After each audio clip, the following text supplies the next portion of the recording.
একজন সাহসী সম্পাদক সাইদুর রহমান চাপা যখন এই পত্রিকাটি সারা বাংলাদেশে ছড়িয়ে দেওয়ার জন্য একঝাঁক তরুণ সাংবাদিককে নিয়োগ দিয়েছিলেন, তার মধ্যে আমিও একজন। সেই সময় মারমার কাটকার পত্রিকাটি ছিল সারা বাংলাদেশে আনাচে কানাচে এই পত্রিকাটি ছড়িয়েছিল। ওনার সাহসী সিদ্ধান্ত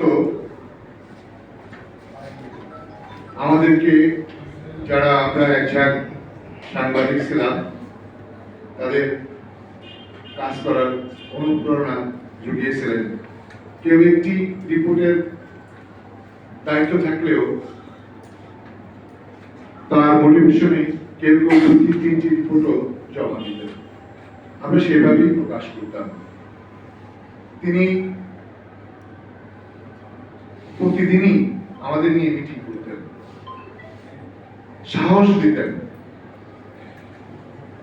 আমি সেই পত্রিকায় কাজ করতে পেরে ধন্যবাদ জানাচ্ছি। আপনি আরেকটি জিনিস জানেন যে আমরা যখন কাগজে কলমে লিখতাম, আমি প্রথম, আমার কথাই বলি, আমি প্রথম ডিজিটাল অর্থাৎ নিজে টাইপ করে সংবাদ লেখার সুযোগটা পেয়েছি কিন্তু এই সময়।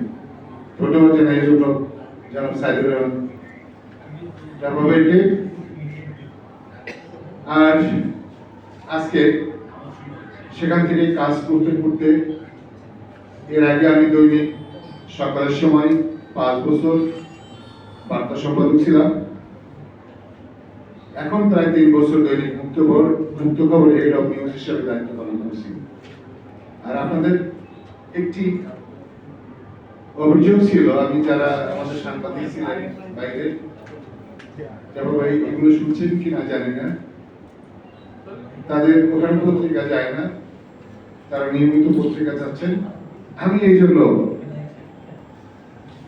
আমার সাহসী সম্পাদক জনাব সাইদুর রহমান চাপা ভাইকে একটি অনুরোধ করি। এখন ডিজিটাল যুগ, প্রত্যেকের ওখানে ওই থানায় ওই ইউনিয়নে কোথাও পত্রিকা যেতে হবে, এটা না হলেও চলে। আমি অনুরোধ করব আপনি একটি ওয়েবসাইট দিয়ে সেখানে যাতে এই পত্রিকাটা যার নিউজ যেখানে আছে উনি ক্লিক করলে সেখানে পাওয়া যায়। ওই নিউজটি যদি কোনো একটা ইউনিয়নের হয়, ওই সংবাদদাতা তার কাছে পত্রিকাটি দিয়ে লিঙ্কটা দিলেই উনি যখন ক্লিক করবেন তখন ওখানেই উনি সংবাদটা পেয়ে যাবেন। আর যে বড় বড় তিতাস ওখানে যান না কেন, আমাদের পত্রিকার যেমন আমি মুক্ত খবরে কাজ করি, ওখানে ওয়েবসাইট দেওয়া আছে, আমার অনেক জায়গা প্রতিনিধি আছে, কিন্তু দেখা গেছে 2-3 পত্রিকা পাঠানো যায় না, কিন্তু তারপরও তারা তাদের সংবাদ প্রকাশিত হলে ওইখানে ক্লিক করলেই সেটা পাওয়া যায়। খুব বেশি অর্থের অপচয় হবে না তো ভাই। এটি যদি করে দেন তাহলে আপনার যারা সারা বাংলাদেশ সাংবাদিক রয়েছেন